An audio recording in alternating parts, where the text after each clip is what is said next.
plead with Brother Theodore to help us Nous voulons supplier le frère Théodore de nous aider to explain to us goallessness en nous expliquant le manque de but so that we may pray aright. pour que nous puissions prier correctement.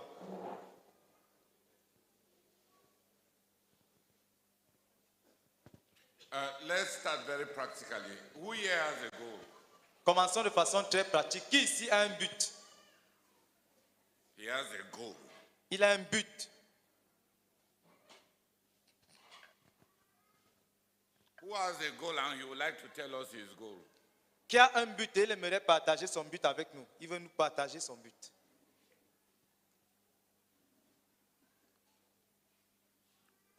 You die only once. Come and tell us your goal. On meurt une seule fois. You can die only once. On ne peut mourir qu'une seule fois. Go in front so that we see you when you are talking about your goal.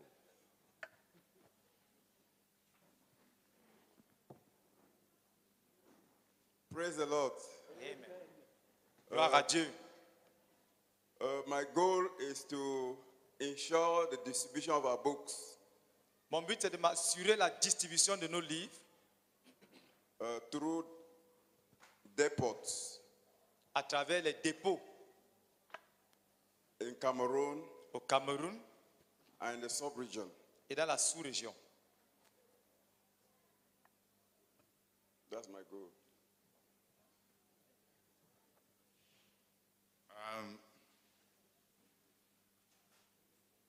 He doesn't have a goal. Il n'a pas de but.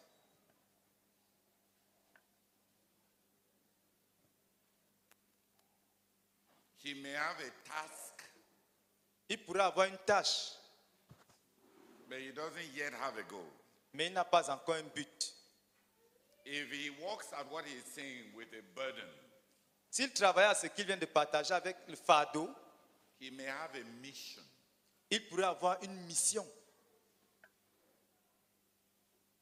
But a mission is what you know that you have to do. Mais une mission, c'est ce que tu sais que tu as à faire. À faire. A goal Mais un but, is different from having a mission. c'est différent d'avoir une mission. A man who has a mission Un homme qui a une mission must ask God for a goal that will accomplish his mission. doit demander à Dieu un but qui va lui permettre d'accomplir sa mission.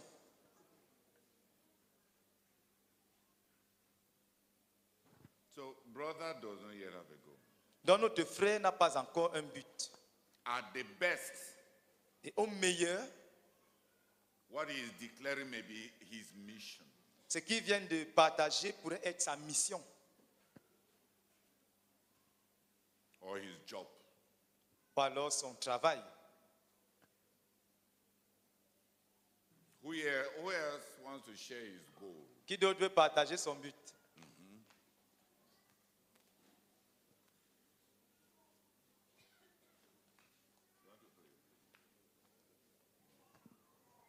Gloire à Dieu. Je suis ministre aux enfants. Je suis la sœur Marie-Christine Feugue. Je viens de la province spirituelle du Sud, Ebolova. Je suis ministre aux enfants. Mon but est de donner dans notre ministère, dans l'église d'Ebolova, 1000 enfants dans l'église assis bâtie, dans l'église d'Ebolova d'ici la fin d'année 2024. Amen. Cette année. Et vous êtes à combien? Je suis à 200 environ. Donc, en novembre le 10, de 200 enfants à décembre 31, tu vas ajouter 800. Je dois normalement ajouter 800. C'est ce que tu vois, c'est là où se trouve le problème. Qui a bien entendu ce qu'elle a dit? Je dois normalement ajouter 800. Donc, au fond de son cœur, elle sait qu'elle ne va pas ajouter 800. Elle sait que ce n'est pas faisable, mais elle dit que c'est son but.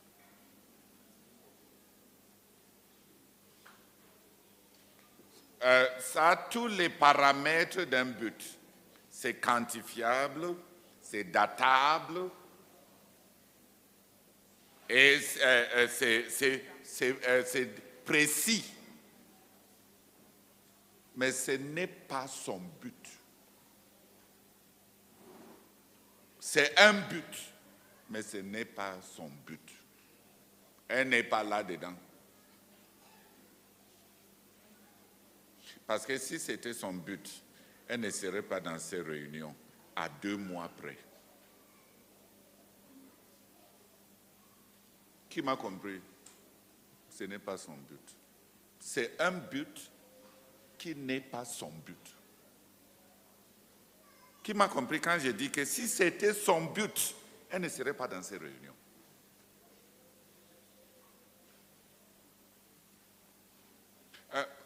Qui m'a compris?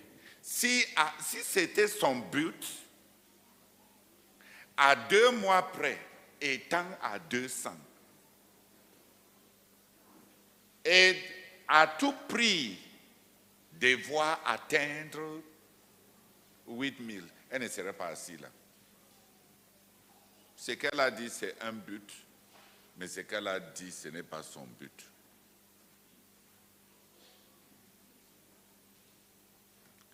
Qui m'a compris?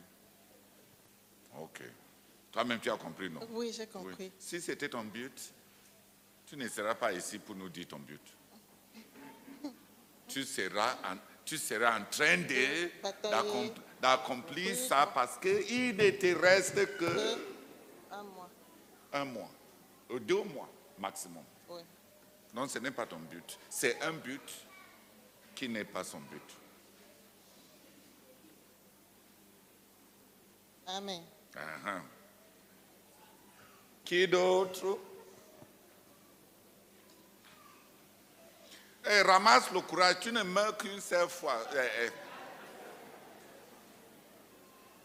C'est mieux de...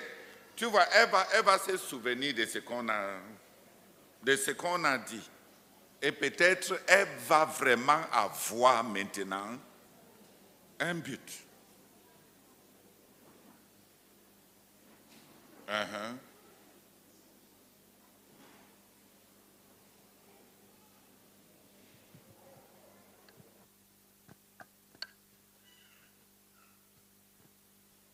Mon but, c'est achever les 2 livres sur lesquels je travaille avant la fin de la croisade.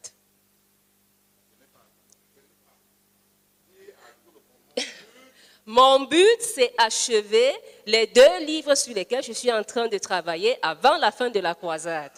Voilà mon but. Ça, c'est un plan, un objectif à court terme. Oui, ce n'est à pas un court but. terme. C'est un plan. Ça fait partie des objectifs de ces périodes. Ça devait être une tâche qui conduit à l'accomplissement d'un but. C'est clair, c'est une tâche, c'est un objectif à court terme. C'est un pas. Mais c'est un pas vers quel aboutissement?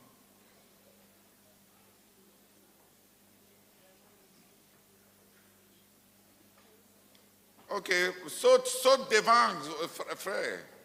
Surtout, il y a déjà eu 2 sœurs. 2 sœurs. Un seul frère. Maintenant, on a 2 frères. Ça commence. Les frères... Parce que des choses comme ça, les frères restent juste derrière là. Sit down, see. Let us sit down and see.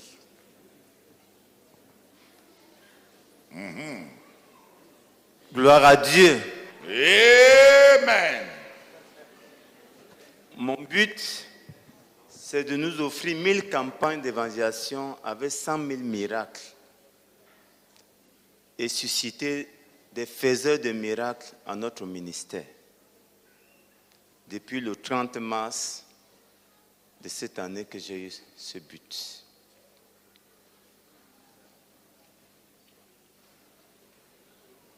C'est encore une mission. Parce que tu n'as pas de temps pour finir.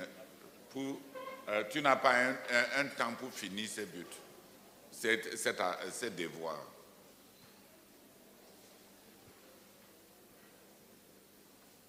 Et tu ne vas pas inventer ça là. En fait, j'ai élaboré pour que mon équipe, avec 5 équipes, nous puissions, puisque depuis un certain temps, les buts sont au niveau quinquennal, donc nous voulons accomplir ce but en cette phase 3. La phase 3 finit quand? En 2029. C'est ce que le Seigneur a dit. Samson.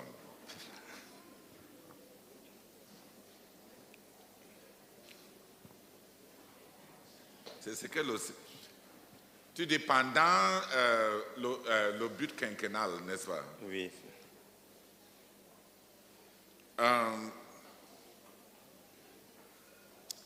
Tout d'abord, il y a le fait que la date d'accomplissement n'est pas encore saisie. Tu as fait des projections. 2, tu n'étais pas posé la question. Accomplir tout cela va nous aider dans notre but en tant que ministère en quoi? Parce que ce que tu viens de dire, si tu es de notre ministère, tout ce que tu viens de dire, ce n'est qu'un moyen. Les campagnes d'évangélisation, les miracles et les faiseurs de miracles. Pour apporter quoi? Par rapport au but. Qui comprend la question que je lui pose? Et les campagnes d'évangélisation, c'est un moyen. Opérer des miracles, c'est un moyen. Produire des gens qui vont opérer des miracles, c'est un moyen. En vue de quoi? Pour autant que notre but est concerné, qui est d'avoir 1 milliard de disciples qui rendent une obéissance totale à Jésus en toutes choses d'ici 2065,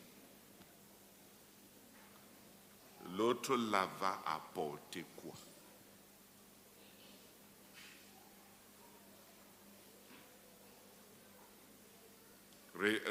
Règle ça avec le Seigneur.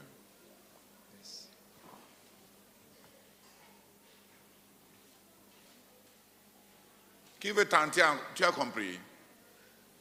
Tu dois être la première personne à comprendre ce que j'ai dit parce que c'est toi qui as eu le courage de monter devant. Même si les autres ne comprennent rien. Leurs têtes sont bloquées parce que leurs fesses sont collées. Mais tu as compris, tu as bien compris ce que j'ai dit.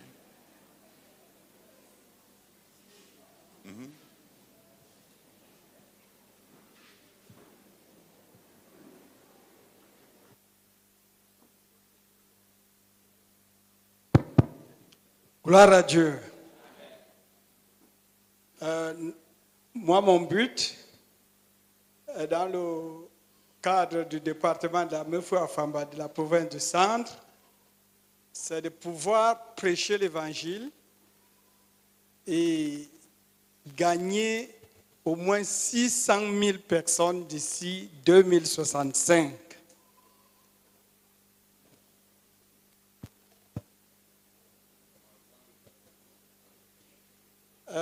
Nous avons commencé ce but, en fait, j'ai commencé ce but en 2008.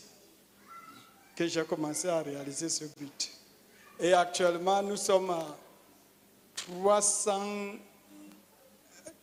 En fait, nous avons compté la dernière fois 378 personnes déjà atteintes par l'évangile.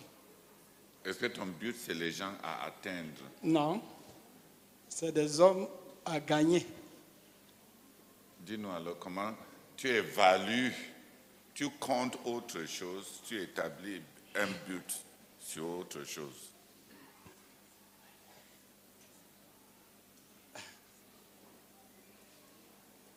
Bon, en fait, je suis buté sur un aspect. Très souvent, les gens que nous gagnons sont toujours partis. Très souvent. Qui t'a envoyé à établir un but pour lequel tu vas te plaindre? Qui t'a imposé ça? C'est nous qui lui avons dit de nous dire que son but, c'est de gagner 600 000. Non. Vous m'avez entendu lui dire ça, hein? Pépin, c'est toi qui lui as dit ça, hein? Non, frère, est-ce que vous me comprenez? Donc, en réalité, ce n'est pas son but. La première chose par rapport à un but, il y a deux grandes choses par rapport à un but comme un début. La première chose par rapport à un but, c'est que tu sais que c'est ce que Dieu veut de toi.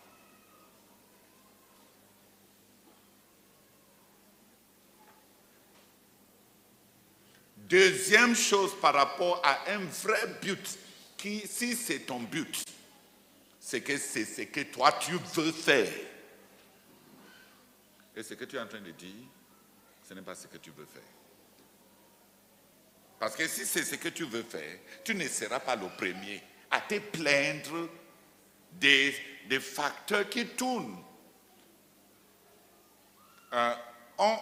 Si je veux me marier et j'ai des difficultés, j'ai des choses à surmonter pour me marier, pas des choses sur lesquelles je suis buté.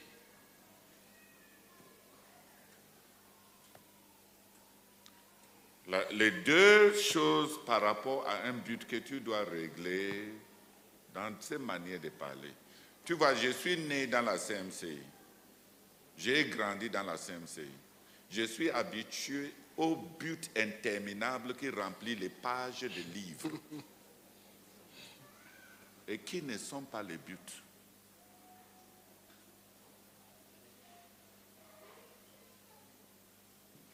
De sorte que quand tu veux parler sur les buts, les gens ont l'impression du déjà vu. Les gens ont l'impression de savoir de quoi tu veux parler.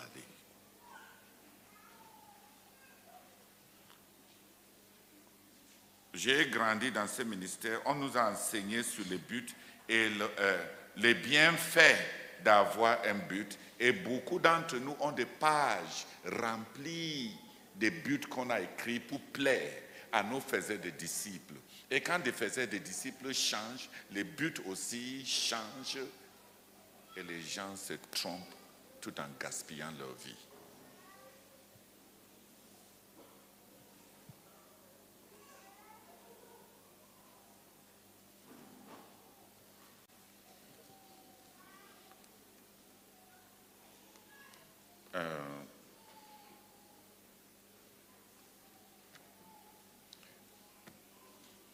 S'il te plaît, frère Tamak, il y a deux choses que tu dois régler. Qu'est-ce que le Dieu à qui j'ai donné ma vie, Jésus qui est devenu mon maître et mon Seigneur, il veut quoi de ces vies qu'il a sauvées? Règle ça. Et tu n'auras pas de choses facultatives pour lesquelles se tenir devant. Les buts ne sont pas les projets de loisirs et de récréation auxquels on s'attelle. Et on ne peut pas établir un but contre lequel on sera le premier à nous plaindre. On serait non. On sera. Contre lesquels on sera les premiers à nous plaindre. C'est combien de personnes déjà? C'est 5. On va prendre 7.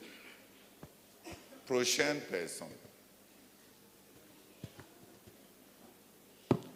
On a commencé à communiquer.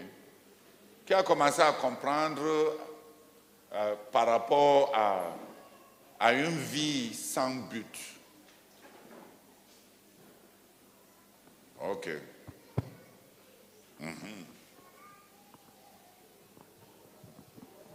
Mon but, c'est me rassurer par un investissement de jeûne et de la prière, du jeûne de 50 jeûnes de 40 jours et 8 heures de prière par jour, le succès du centre de prière.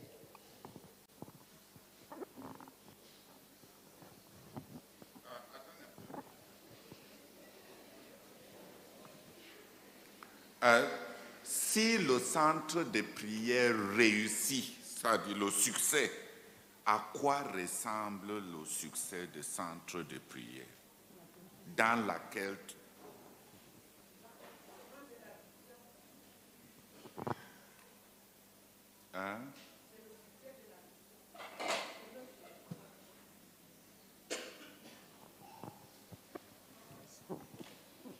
Quoi? C'est le succès de la vision, l'accomplissement de notre vision. Paramétré sur quoi? C'est une contribution du centre de prière de ma part pour le succès de la vision.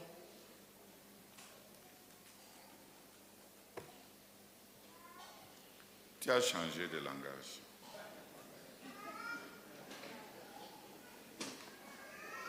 Tu n'es pas au tribunal. Je veux ressortir, on veut prier pour que le péché de manque de but dans notre ministère soit détruit. Mais on ne peut pas prier pour détruire un péché dont les gens ne sont pas conscients. Je n'ai pas demandé. La question que je viens de poser n'est que la question logique par rapport à ce que tu viens de dire. Je vais mettre 50 jeunes de 40 jours, 8 heures de prière par jour pour le succès du centre de prière.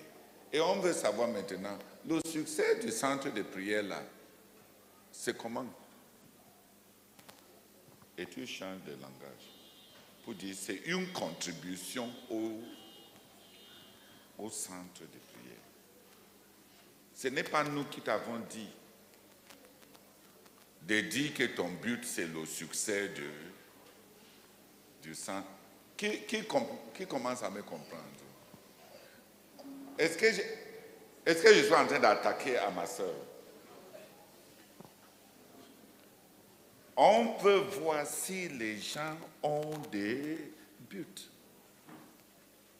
Et ça va vous expliquer pourquoi on a tellement de choses dans la tête qui ne nous disent rien dans nos vies, dans la manière de vivre.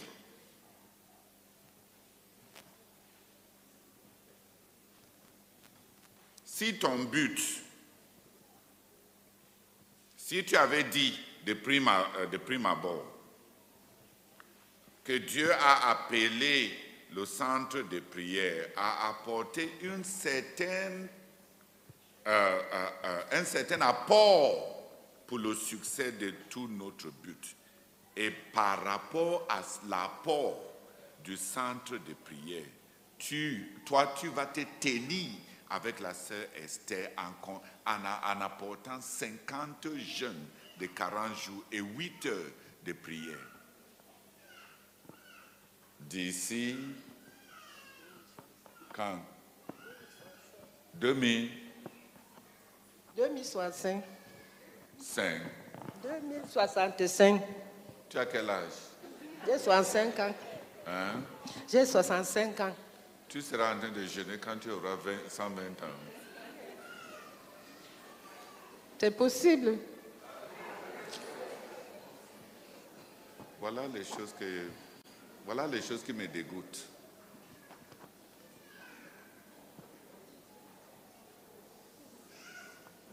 Qui comprend quand je dis voilà les choses qui me dégoûtent? Ce n'est pas ton but.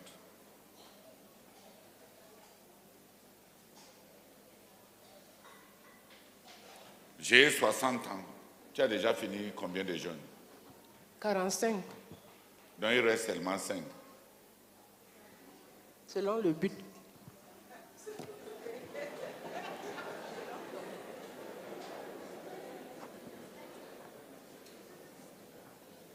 Blanchette, même toi-même, même tes réponses te montrent que tu n'y es pas dedans. Donc va t'asseoir.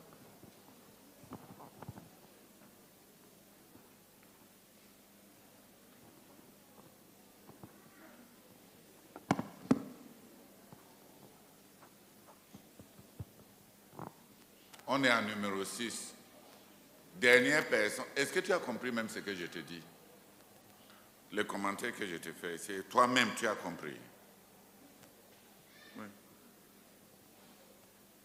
Si tu n'as pas un temps clair, et si tu attends jusqu'à 2065, si le centre de prière est encore en train de prier pour que le but de notre ministère soit accompli d'ici 2065,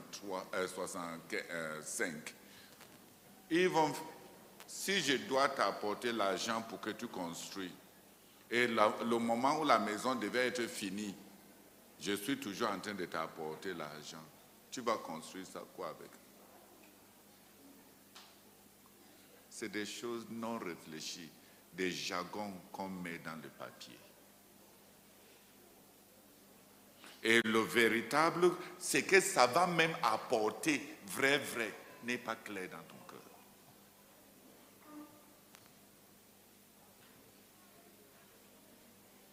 Numéro 7.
Ça, c'est pour l'année 2024. Tu es à 4 sur 10. 7 sur 10. Non, tu as dit 4 où tu as déjà des assemblées, non? Oui, les 4 localités, c'est là où les réunions s'étaient fidèlement au moins une fois par semaine. Quand je parle de cette localité, les autres localités, les réunions s'étaient par rendez-vous. Donc si je ne dis pas que je serai là dans la semaine, il n'y a pas de réunion. Mais quand je parle, nous tenons la réunion. Mon cher frère, ce n'est pas nous qui avons établi ton but. Tu n'avais pas dit 10 localités que tu vas pénétrer et réunir avec les gens par rendez-vous. Tu as dit que 10 localités que tu vas pénétrer et y implanter des églises.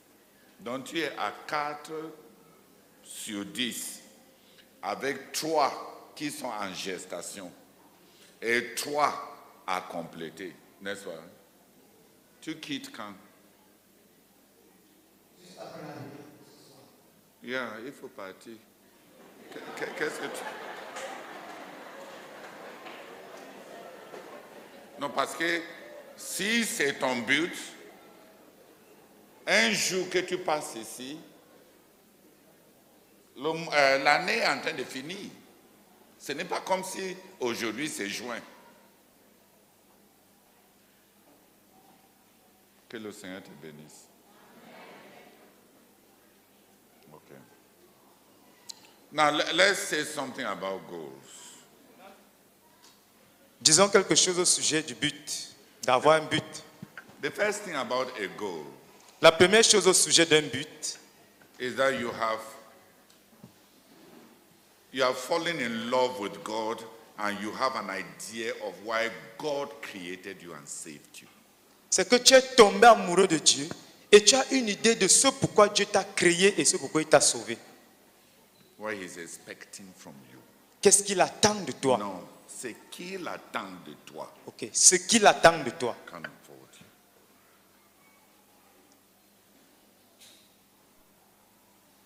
A goal is not just an ambition.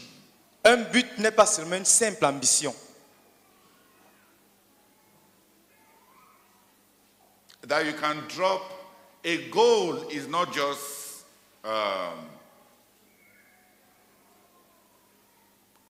an ability. Un but n'est pas simplement une habilité, Une capacité. une capacité. A goal Un but, is an apprehension, c'est une appréhension, a vocation. une vocation.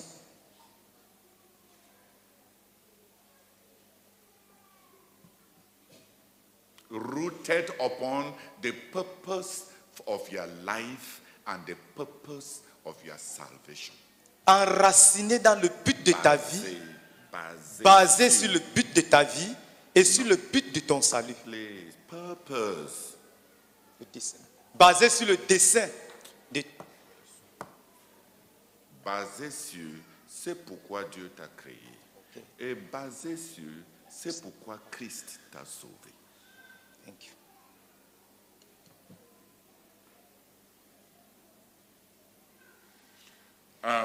Si on connaît c'est pourquoi Dieu nous a sauvés et c'est pourquoi Christ nous a sauvés, on a un sens de destinée. Ce n'est pas encore un but.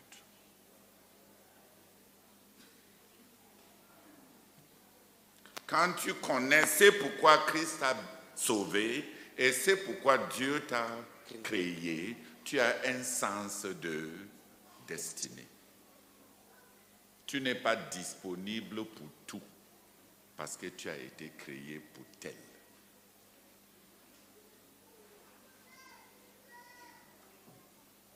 À partir de ce sens de destinée, la communion avec Dieu cristallise dans le cœur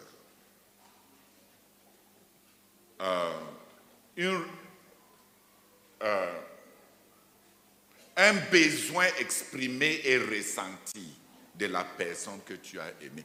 C'est-à-dire, quand tu as déjà ce sens de destinée, ta relation avec le Seigneur va t'amener à apercevoir quelque chose qui va lui plaire, d'être clair, que tu peux faire et que tu vas faire avec joie.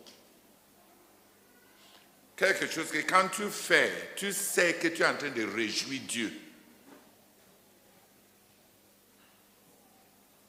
Ça, c'est la deuxième chose. Tu as une mission.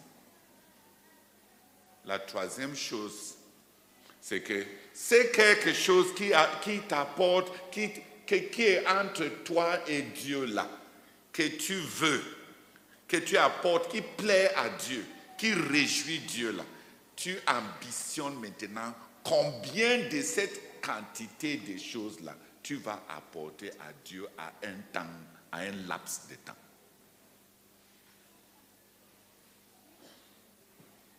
Et là, tu as un but. Je peux être sûr que Adela est ma femme. J'ai cette conviction intérieure. De toutes les belles femmes qu'il y a dans le monde, elle n'est pas la plus belle. Et je sais qu'il y a des maris qui aiment dire à leur femme que tu es la plus belle des femmes. Je ne sais pas comment les femmes eux-mêmes, ils croient des mensonges comme ça. Mais il faut vraiment être femme pour croire des bêtises et des mensonges comme ça. Un gars vient te dire que tu es la plus belle des femmes qu'il ait jamais vue et tu crois. Il ment. Et s'il commence à mentir comme ça, toute ta vie, il va te mentir. Dis Amen. Amen. Mais il y a cette assurance à l'intérieur. Quand tu sais que ma vie, je veux faire ma vie avec telle personne. Ça correspond à ce que j'appelle un sens de destinée. Tu sais quelque chose. Tu ne vas pas l'abandonner parce que tu n'es pas à la recherche de la beauté. Ce n'était pas la beauté au-dessus de toutes les autres femmes qui t'a amené là-bas. Donc, quand tu vas rencontrer les autres beautés qui étincellent, tu ne vas pas la quitter. Quand on commence à te dire que tu es la plus belle des femmes, tu n'es pas en sécurité. Parce que quand on va voir les plus jeunes et les plus mignonnes, ça finit. Donc, toutes ces flatteries-là qui vous rendent ministère, c'est des menaces. Parce que la vie n'est pas comme ça. Qui m'a compris? Il y a un sens à l'intérieur que je veux faire ma vie avec tel. Ça correspond à un sens de destinée. Maintenant, dans votre relation, quand vous vous mariez, dans votre relation, vous produisez un enfant qui vous réjouissent tous les deux, dans lequel tous les deux vous retrouvez. C'est votre fruit à vous deux, le fruit de votre relation à vous deux qui vous réjouissent, réjouissent tous les deux. Quand vous décidez que regarde, on a 40 ans, mes parents n'ont pas beaucoup d'enfants. Pour stabiliser notre famille, il faut qu'on équilibre le manque des enfants dans notre famille. On va avoir 6 enfants. Dans les 12 prochaines années, pour remplir, combler le clan. Ou bien vous décidez que Dieu nous a appréhendés. Il nous a donné un travail qui va prendre toute ma vie. Je serai en déplacement perpétuel. Je risque de ne pas être disponible pour élever autant d'enfants. Donc on va avoir 2 enfants. Qui m'a compris? Soit que tes parents n'avaient pas beaucoup d'enfants et maintenant, comme Dieu t'a élevé dans la famille pour être la pondeuse de la famille, tu vas stabiliser la famille avec tes 6 ou bien tes 12, parce que je ne pense pas qu'en ce 21e siècle, les gens pensent encore à 18. Il n'y a que la sœur Henriette Baga qui voulait avoir 12 et adopter 6. Donc quand elle est restée célibataire, ce n'est pas parce que sa tête ne pensait pas. Dieu prend seulement ce qui est bon dans le cœur de quelqu'un. C'est parce qu'elle voulait avoir beaucoup d'enfants comme ça, 12. Et adopter Et même, elle voulait accoucher 12 et adopter 6. Hein? Qui a compris? C'est pour ça, c'est pourquoi Dieu a pris l'autre là. On donne à Dieu ce qui est bon, le meilleur dans le cœur.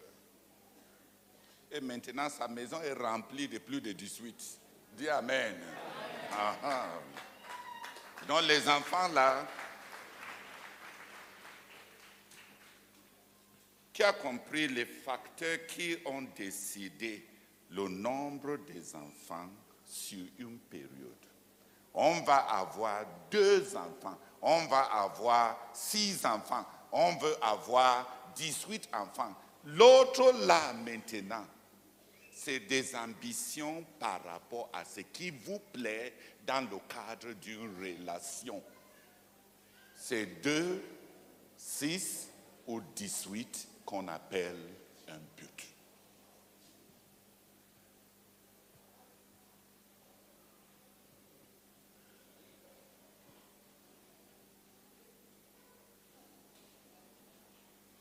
La première chose par rapport à un but, c'est un sentiment d'appréhension, une appréhension. Le Dieu qui m'a créé, qui m'a amené dans ce monde, à ce moment-ci, à travers les parents-ci, avec mes limitations-ci, il attend même quoi? Le Seigneur Jésus qui m'a sauvé de tous ceux-là qui avaient dans ce monde-là, il a vu même quoi à moi? Il veut quoi? Il a mis quoi en moi? Dieu a mis quoi en moi? Parce que ce que Dieu voulait de toi, il a mis ça en toi. Parce que Dieu n'est pas un maître qui exige des gens ce que ces gens ne peuvent pas apporter. Donc quand on inventorie nos talents et on inventorie nos dons, on est en train d'inventorier les investissements de Dieu. Et tous ces investissements de Dieu doivent se converger sur une appréhension de ce que Dieu attend de nous. Qui a compris? Mais l'autre là, ce n'est pas un but. C'est un sens de destinée. Avec ça, on bâtit une relation avec Dieu comme un homme bâtit sa relation avec sa femme. Et dans ces relations vont produire quelque chose qui est ton enfant, toi et Dieu. Toi et Dieu, dans votre relation, ça ne concerne personne d'autre. Ça vient de ta relation avec Dieu, ton envie de plaire à Dieu et l'amour que Dieu a mis en toi et les choses que Dieu t'a données. L'autre là, ça réjouit Dieu et ça te réjouit. Dis Amen. Amen. Quand tu as ça, tu as maintenant une relation à dessein. Tu connais à peu près ce qui va plaire à Dieu dans ta vie.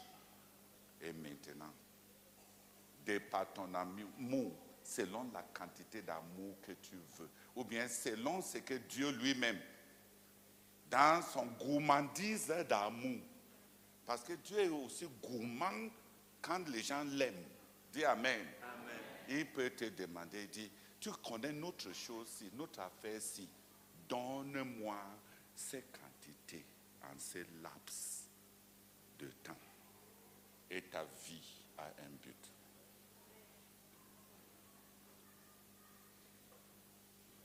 Pour celui qui a un but, tout ce que les autres font, il va être content pour eux parce qu'il sait ce que lui, il doit faire.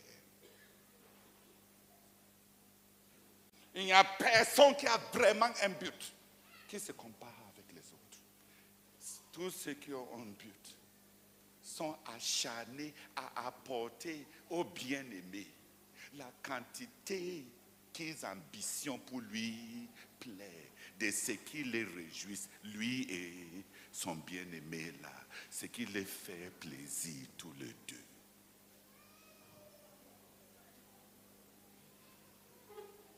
Voilà un but. Le péché des manques de but revient à 3 choses. Tout d'abord,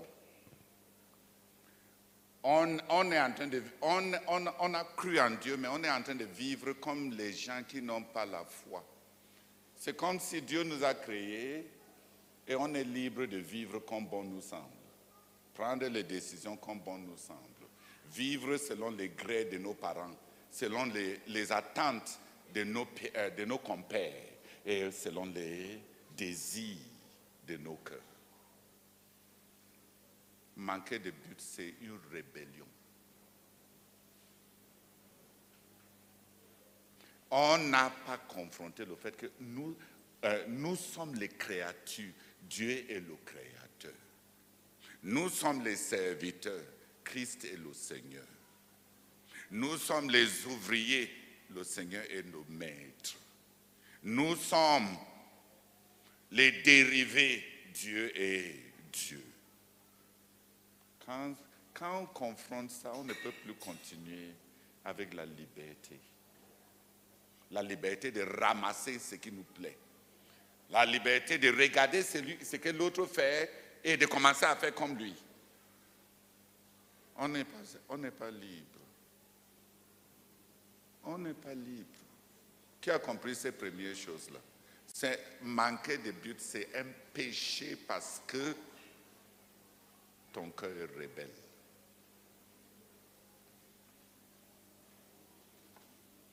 Tu penses que tu peux faire... Dieu t'a créé et tu fais fi de ce qu'il veut de toi et tu t'attelles à ce qui te plaît selon les élans de ton cœur et selon ce que tes yeux voient. Tu es juste rebelle. Manquer de but, c'est un péché. La tendance à se mêler à tout, à faire tout, c'est pourquoi on a des capacités. On a tous de l'argent, n'est-ce pas? Est-ce qu'on est libre de dépenser notre argent dans tout ce à quoi des autres dépensent leur argent? Non. Donc pensez que si on a tous l'intelligence, c'est que les gens intelligents ont fait. Moi aussi qui a de l'intelligence, je peux aussi le faire. Tu appartiens à qui? Il veut quoi? Il t'a doté de ça. En vue de quoi?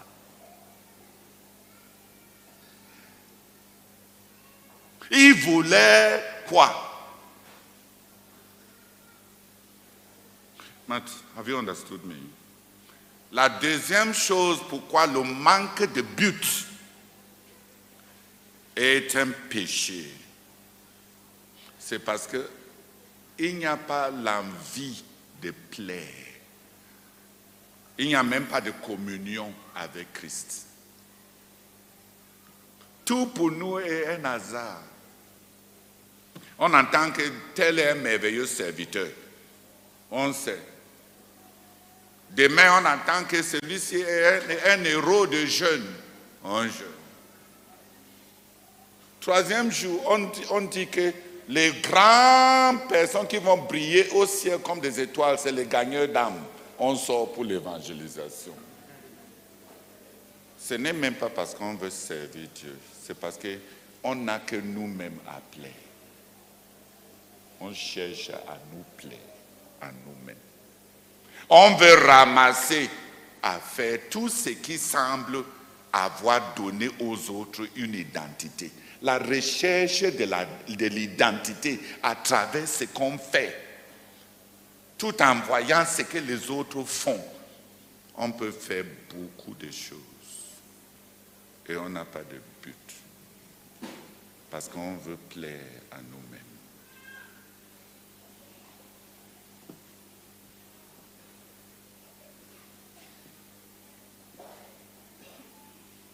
Qu'est-ce que votre relation avec le Seigneur a accouché?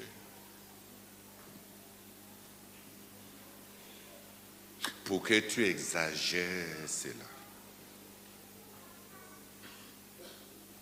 quelles sont les premières choses que le Seigneur a mis dans ton cœur, soit en parlant à ton cœur, soit en attisant de bons sentiments qui a réjoui Dieu et qui a réjoui ton cœur. Quels sont les fruits de ta communion avec Dieu? Et maintenant, un but, c'est tel que le Seigneur a obtenu de moi. Mon ambition de l'aimer, de le saturer avec. C'est un besoin que le Seigneur m'a rendu capable de rencontrer. Je veux vraiment exagérer. Il veut quoi? Ou bien le Seigneur te dit, ah, mon enfant, tu m'as apporté ceci, ça m'a plu, c'est un parfum de bonne odeur. Apporte-moi maintenant la portion Goliath pour que je me réjouisse. C'est comme Esaü, sa petite relation avec son père. Il a apporté le gibier à son père. Son père lui a dit un jour, va m'apporter un gibier. Ce qu'on a apporté qui a plu à Dieu, il peut nous demander. Ou bien, pour avoir vu que cela avait plu à Dieu, on peut ambitionner lui apporter ce plaisir-là toute notre vie. Dans toute notre vie, un but devient alors une offrande de culte, d'adoration, pour plaire à Dieu sciemment.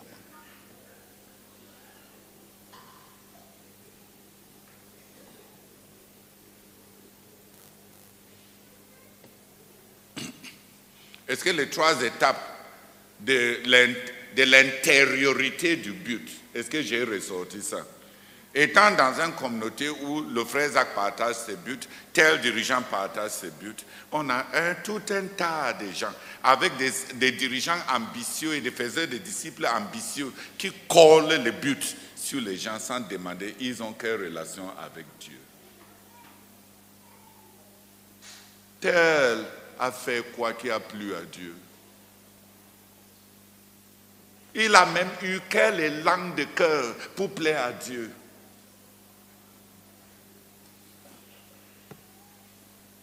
Si tu veux découvrir les dons de quelqu'un, envoie la personne peut-être à 40 retraites.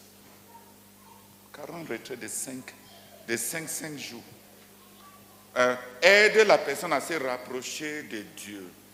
Et prends du recul et tu te demandes, quand celui-ci rencontre beaucoup Dieu, qu'est-ce qui jaillit de lui naturellement? C'est l'enfant et c'est le fruit de sa communion avec Dieu. Et si tu es son dirigeant, bâtis alors. Bâtis-le selon le fruit de sa communion avec Dieu. Le service général, c'est que quand on prend les gens, on peut les former en les demandant de faire quelque chose pour nous. Faire ceci pour nous, il fait. Faire l'autre pour nous, il fait. Et pendant qu'ils font tout ça, on peut découvrir aussi ce que Dieu a mis en eux. Mais le service général n'est pas un but. Le service général est une école de découverte des talents. Comme l'école, quand tu pars à l'école primaire, on te donne beaucoup de matières afin de découvrir ton potentiel. Dans le service, on te demande de faire beaucoup de choses parce qu'on veut découvrir ton potentiel. Mais si ton soi-disant faiseur de disciples là est en train de te manipuler, t'envoyer à droite, à gauche, et il n'est pas en état pédagogique pour découvrir ton potentiel, toi et lui, vous allez pourrir dans la nuit.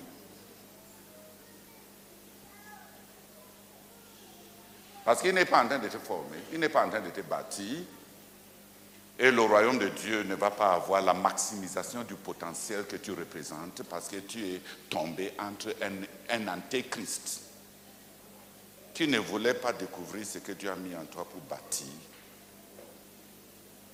mais qui a réduit et qui a qui a décidé de faire fi de toutes les raisons pourquoi Dieu t'avait créé, parce que tout ce à quoi tu sers, c'est de faire satisfaire à ses grés. Quand on transforme tout un être humain à tourner autour de nous, on dépasse les catholiques. On n'a pas possédé. Aucun prêtre, pape n'a possédé des gens comme les faisaient des disciples dans la CNC. Qui a compris? Faire ceci, faire ceci, faire ceci, faire l'autre l'a fait.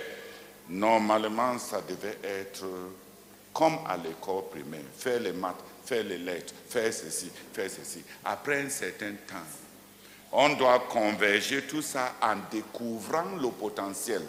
On peut trouver que tu as des potentiels énormes dans des lettres pures, dans les chiffres purs, dans un mélange de lettres-chiffres, dans un mélange de chiffres-lettres. Ça, c'est l'école, ça, c'est le secondaire. Lettres pures, c'est A, B, K, D, E, F, K, G. C'est lettres pures, n'est-ce pas? Chiffres, c'est 1, 2, 3, 4, 5, 6, 7, 8, 9, 10. Au secondaire, on commence à faire lettres pures. Littérature, langue, histoire.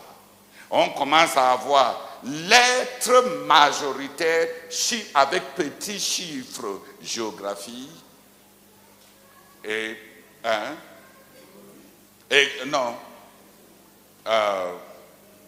économie, c'est chiffres majoritaires avec peu de lettres.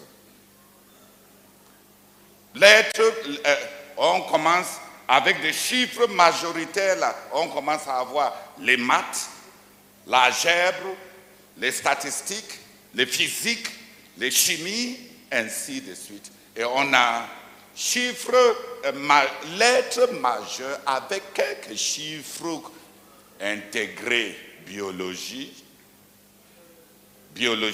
médecine,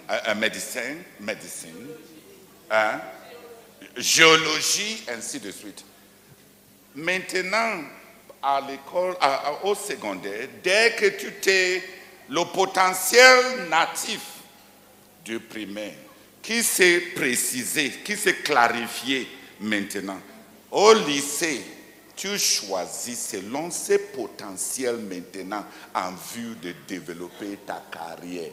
Et à l'université, tu poses les fondations de ta carrière. Et après la licence, tu développes ton ambition pour avoir un but, si tu en as fait.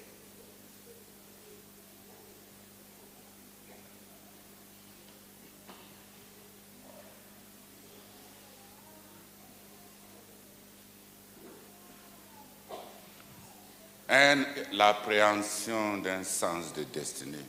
Parce que Dieu m'a créé. Dis Amen. Tu es là, tu regardes tes seins, tu demandes pourquoi mes seins sont si petits, pourquoi mes seins sont si gros. C'est toi qui as fait. C'est toi qui as fabriqué. Tu sais pourquoi on a fabriqué ta part. Est-ce que tu sais pourquoi on a fabriqué ta part? Tu regardes les autres. Dolipat, on vient, on fait la chirurgie, ça gonfle la poitrine. Maintenant, toutes les femmes veulent poitrine gonflée. Et quand ça casse leur soutien, ils veulent maintenant des poitrines petites. Tout ça, c'est pourquoi. Qui voit que c'est de la rébellion? Quelqu'un t'a créé. Est-ce que c'est trop de savoir que s'il t'a créé, c'était pour satisfaire? Il a quelque chose de personnel.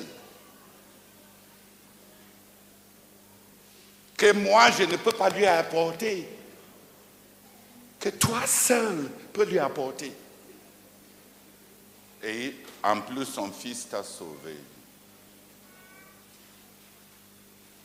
Cette appréhension produit la foi et l'attachement. Et à base de cet attachement, on cultive la communion. On épouse Dieu et on bâtit notre relation avec lui. Et dans ces relations, quand on le rencontre, il va accoucher des choses dans nos cœurs qu'on peut faire pour lui. Et ces choses-là que notre communion accouche, on peut par ambition et par amour pour lui exagérer ça. Ou bien, lui-même, il peut être tellement content qu'il te demande, est-ce que mon fils, est-ce que tu peux m'apporter? Est-ce que tu peux m'apporter? Quand on était jeune, la sœur Henriette Mbaga était ma petite sœur. Quand elle n'aimait pas manger et elle ne pouvait pas jeûner. Elle n'aimait pas manger, elle ne pouvait pas jeûner. Elle était tengérin comme ça. Elle ne va jeûner, elle ne va pas. Elle ne peut pas jeûner. Manger, elle ne veut pas manger. Pendant ces périodes, j'ai découvert qu'elle aimait les mangues, qu'elle était gourmandise, qu'elle avait la gourmandise des mangues. Donc depuis autour de 86 là, chaque année, au début j'ai acheté un seau de mangue. Maintenant qu'on est à Koumé, chaque année, j'achète un bassin. Si elle ne se délivre pas l'année prochaine, je vais commencer à acheter des camions.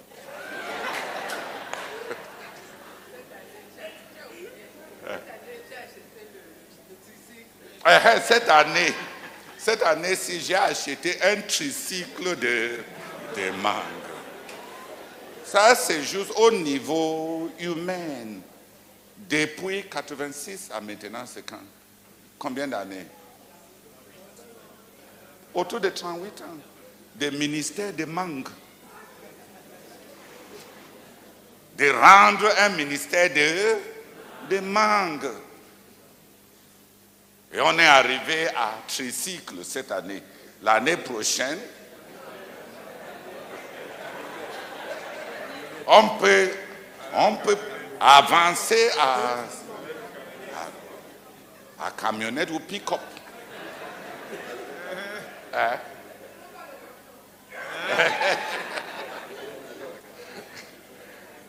Non, tu vas finir par prendre 3 camions parce que tu as les écoles de connaissance et du service de Dieu. Toi-même, tu es témoin qu'on a commencé à déborder. Est-ce qu'on n'a pas donné aux UMPJ les mangues?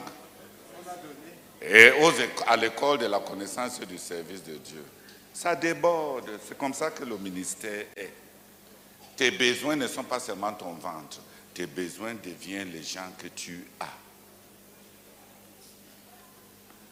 Et on déborde.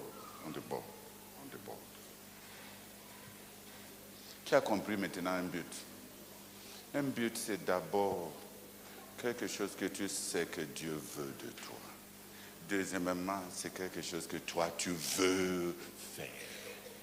Troisièmement, c'est une ambition. C'est une ambition.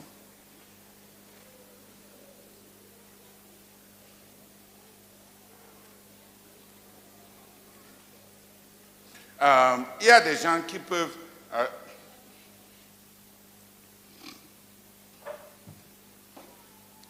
il y a quelqu'un qui peut penser... il y a des gens qui disent... par exemple, si quelqu'un décide d'être serviteur de pasteur Tawet, et il décide que, ok, je vais apporter... Dieu m'a donné la capacité de faire de l'argent. Je vais apporter l'argent dans la vie du pasteur Tawet par rapport à son ministère. Et la première année, il apporte l'argent et le pasteur Tawet est content, Dieu est content et lui, il est content. Après 5 ans, il cesse de voir l'étendue des besoins du leadership de Tawet. Il commence à regarder sur 5 ans de combien il a apporté que personne d'autre n'a apporté. Il n'a pas de but. Et il n'est pas serviteur. Il se sert. Ce qui avait commencé comme un but et comme un service a cessé d'être un service. C'est devenu du parrainage. C'est pour ça que beaucoup de gens n'ont pas de but.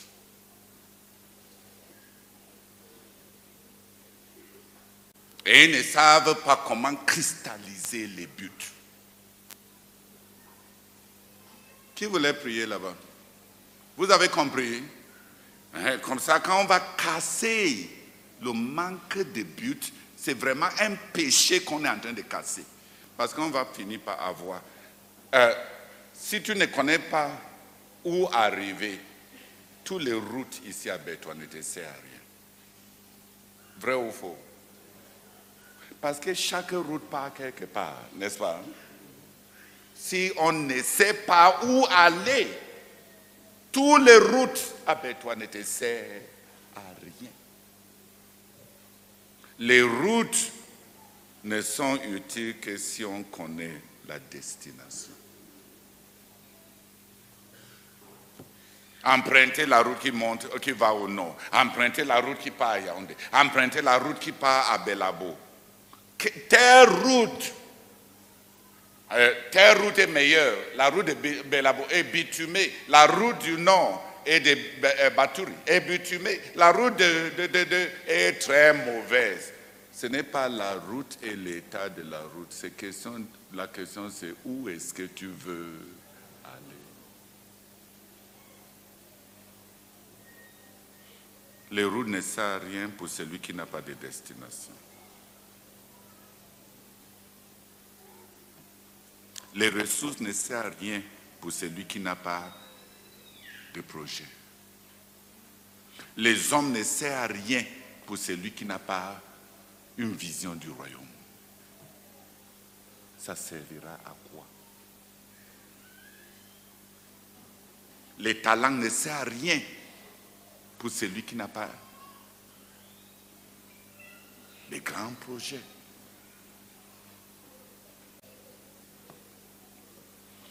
Tu peux prier. Je pense que j'ai débordé même. J'ai pris plus d'une heure. Mais je voulais rentrer par rapport à ce qui est dedans. Parce que c'est un domaine qui donne beaucoup de confusion aux gens. Et les gens ont écrit tellement de ces choses fantasmagoriques dans leur cahier. Et les gens montent, descendent en train de pécher avec l'inutilité, tout en pensant qu'ils ont des buts.